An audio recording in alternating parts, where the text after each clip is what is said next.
red hot day, and today we're at Beacon Hill between Flamborough and Danesdyke, and there's the pumping station. It's a place I've never been to before. A friend of mine has walked up here with me today because I've been told a story and he knows where Beacon Hill is. And what it involves is a woman about 2 years ago coming up here with a friend of hers for a walk, and as she's walking up this track, there you go, you can see Danesdyke over there.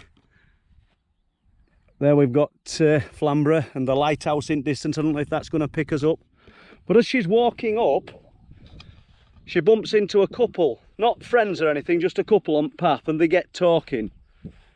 And as she's talking, she claims she was pushed and spun round by something invisible. Dropped to the floor.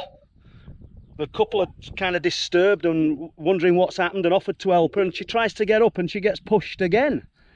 So, although it's not a long story, it's just another one that sort of adds to strangeness at area, because over there in them woods, I've got another one of a man and his wife and 2 kids, and whilst they're walking in woods, so what we're looking at there, 1/4 of a mile, she decides she wants to use the toilet, so she goes to a tree, sort of squats down and has a wee. Moments later, she's screaming her head off for her husband because she claims that there's some hands on her shoulders holding her down. All in a similar area. Looking over there is the place where the guys saw that strange figure in woods when they were camping that night, which I talked about. So I think you'll agree, although we haven't got an answer to what is happening up here and what these things are, keep collecting these stories and putting them out.